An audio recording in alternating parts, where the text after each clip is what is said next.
La rentrée scolaire s'est-elle déroulée? Évidemment, là encore, dans des conditions très particulières. Et donc, je vais demander à Karine Rolland de bien vouloir nous faire un point sur ce sujet.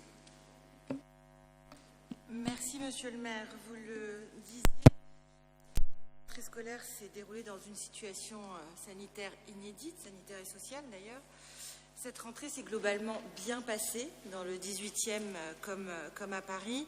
Pour information, à date, sur 5000 classes parisiennes, environ 50 ont été fermées ou le sont encore à l'échelle parisienne. Dans le 18e, nous n'avons jamais eu plus de 3 classes fermées simultanément, si mes souvenirs sont bons. Et ce soir, il n'y a plus de classes fermées dans notre arrondissement, notamment du fait, vous l'avez certainement entendu, de l'assouplissement du protocole sanitaire annoncé hier, avec une définition du cas contact qui a évolué et qui fait que les élèves d'école maternelle ou élémentaire qui ont un camarade de classe positif ne sont plus considérés comme contact à risque. Je rappelle à toutes fins utiles que c'est bien sûr le rectorat qui valide les fermetures de classes en fonction de préconisations faites par l'ARS. Nous sommes toujours dans le respect de ces préconisations, même si nous savons que cela peut générer des difficultés dans les vies des familles, dans les scolarités des enfants au premier chef aussi. Et vous dire que pour le cas où la situation sanitaire évoluerait, se dégraderait, la ville de Paris a travaillé, donc la direction des affaires scolaires, la direction des affaires culturelles, la direction de la jeunesse et des sports, pour, le cas échéant, réquisitionner des établissements culturels et sportifs qui permettraient de dédoubler les effectifs et d'accueillir les enfants si telle était la nécessité. Pour ce qui est du périscolaire, activité extrêmement importante dans notre arrondissement, les temps d'activité périscolaire ont repris quasi normalement, si ce n'est que ces activités respectent bien sûr le protocole sanitaire. À noter tout de même que les associations extérieures ont pu de nouveau venir, ce qui n'était plus possible après le confinement et jusqu'aux vacances d'été, et l'on sait combien l'apport de ces associations est important.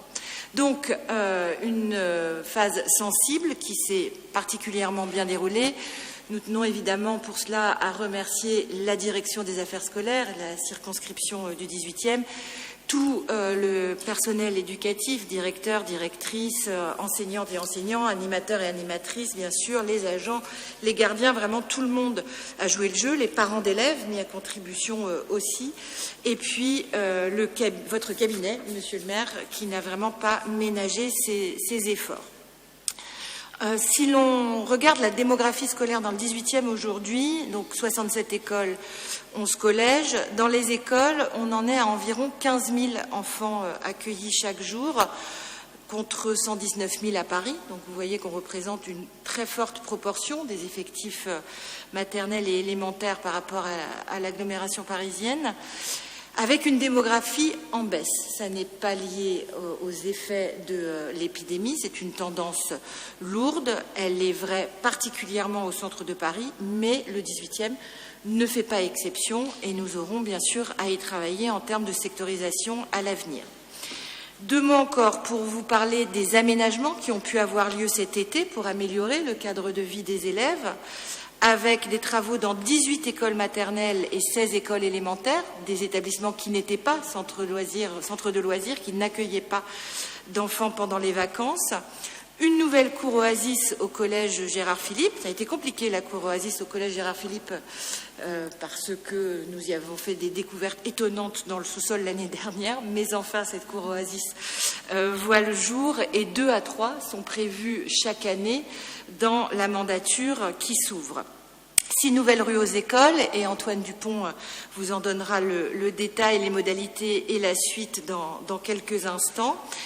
Et bien sûr, pour l'avenir, à noter une insistance sur les réfections des cours d'école, l'insonorisation des réfectoires et le plan sanitaire que vous avez mis dans votre programme, Monsieur le maire, à la fois en termes d'équipement et de sensibilisation des élèves aux utilisations des sanitaires.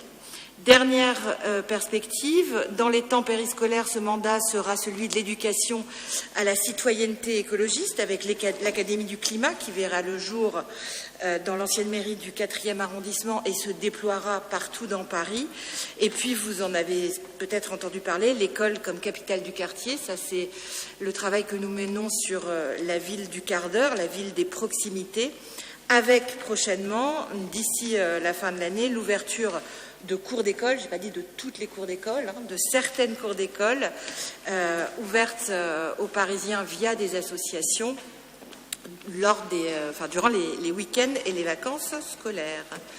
Voilà les éléments que je voulais porter à votre connaissance ce soir. Merci beaucoup Karine Roland, Madame l'adjointe à la maire de Paris en charge notamment de la culture et de la ville du quart d'heure. Et le 18e a vocation à être à la pointe sur les deux sujets. Je vais laisser tout de suite la parole à Antoine Dupont, puisqu'on a parlé de ce qui se passait dans les écoles, ce qui est important, mais on a voulu travailler aussi sur ce qui se passait à côté des écoles. La parole est donc à Antoine Dupont. Merci Monsieur le maire, chers collègues. Pour rappel, dans le cadre de ce mandat, nous avons l'objectif d'apaiser et de piétoniser 300 abords d'école.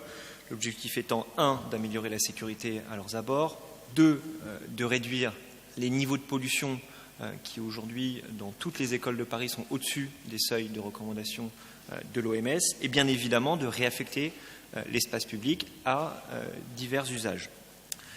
Dans le 18e, pour la rentrée 2020, 7 piétonisations ont été faites, qui correspondent à 10 établissements, et un apaisement a également été mis en place, qui correspond à la rue Vauvenargues. Les réaménagements sont en cours, puisque le mobilier urbain qui a été installé est un mobilier urbain temporaire. Je vous rappelle que le deuxième tour des élections municipales ayant été décalé, nous avons dû agir en urgence, et donc ça a été mis en place dès la rentrée. Nous travaillons aujourd'hui à la fois à la réaffectation de l'espace public dégagé, 2, à améliorer l'espace public. Et donc, de ce fait, nous travaillons avec les commerçants, les habitants et également les écoles en ce sens. Donc, c'est un projet ambitieux, mais qui, d'ores et déjà, recueille un avis et des retours très positifs de la part de la majorité. Alors, on a encore des améliorations bien évidemment à apporter, mais la majorité des acteurs sont plutôt satisfaits de ce qui a été engagé. Merci. Merci beaucoup pour ces éléments supplémentaires. Sur cette communication, est-ce qu'il y a des demandes de prise de parole ? Il n'y en a pas. Je vous remercie et on en vient à l'ordre du jour général. La première délibération concerne l'adoption du compte-rendu. Est-ce qu'il pose des difficultés ? Je n'en vois pas unanimité. Je vous remercie. Nous avons à approuver un ordre du jour complémentaire qui vous a été envoyé.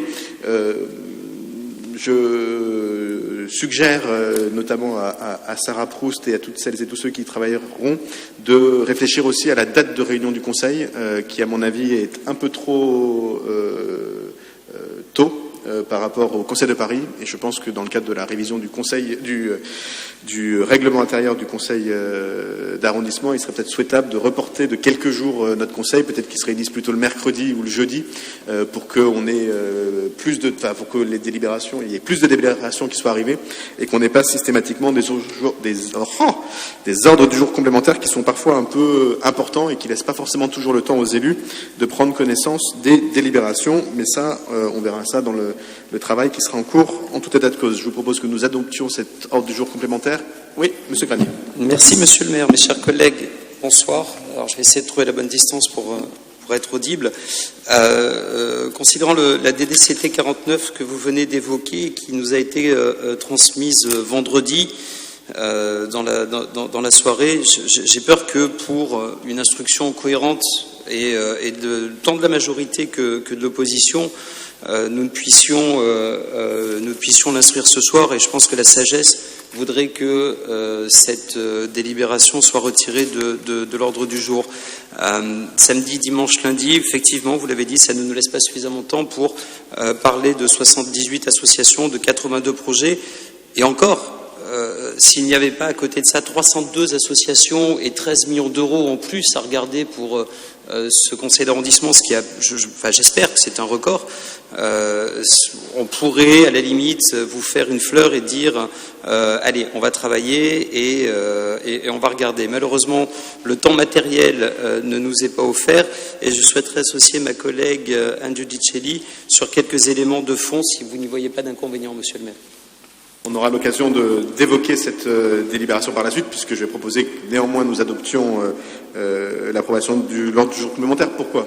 D'abord parce que nous avons, et c'est bien notre travail, eu le temps de regarder ces subventions qui sont instruites par un temps assez long au moment où il arrive au conseil d'arrondissement. Ces subventions ont fait l'objet d'échanges entre l'adjointe à la politique de la ville, Anne Carboux, et mon équipe ici. Ensuite, et surtout parce que les associations que nous proposons de subventionner ont besoin de ces fonds. Et même si je partage l'idée qu'un peu plus de temps aurait été utile, ça me paraîtrait difficile de demander aux associations d'attendre un mois de plus pour que nous votions une délibération qui, par la suite, permettrait un versement de la subvention un peu plus tard. Donc je propose que nous adoptions l'ensemble de l'ordre du jour complémentaire et vous aurez l'occasion d'évoquer, au moment où nous étudierons la délibération, l'ensemble de vos sujets ou de vos craintes. On les passera bien sûr dans le cadre de l'ordre du jour. J'entends bien, monsieur le maire, je vous remercie. À ce compte-là, je considère que le caractère d'urgence que vous venez d'évoquer n'est pas inscrit dans la délibération. Il est fait état de Charlie Hebdo, il est fait état du Covid, il est fait état de beaucoup de choses, mais la nécessité dans trésorerie des associations n'y figure pas.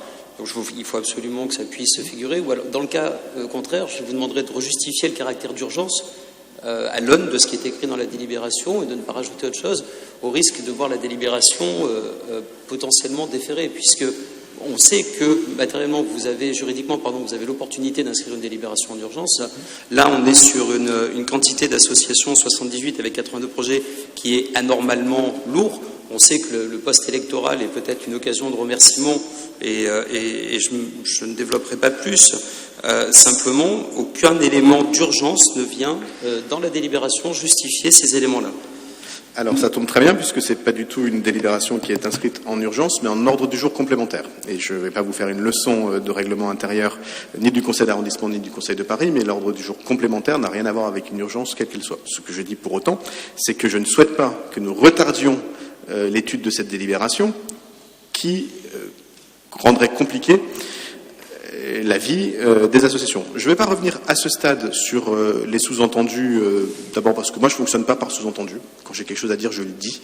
Et donc vous aurez peut-être l'occasion de dire des choses au moment de l'étude de la délibération, mais je considère que cette façon de faire la politique, qui consiste à laisser sous-entendre que peut-être je le dis, mais je ne le dis pas vraiment, c'est des pratiques inacceptables, en général en politique, en particulier quand on est conseiller municipal, et pire encore dans un conseil d'arrondissement où l'ensemble des acteurs dont on parle sont des gens que nous connaissons. Et donc si vous avez des accusations à faire, vous les ferez en temps utile et nous y répondrons. Mais pour tout le reste, honnêtement, évitons cette façon de faire de la mauvaise politique. Et donc je ne vous laisse pas la parole. Je mets aux voix l'approbation d'un ordre du jour complémentaire. Qui est pour ? Qui est contre ? Qui s'abstient ? Il est adopté.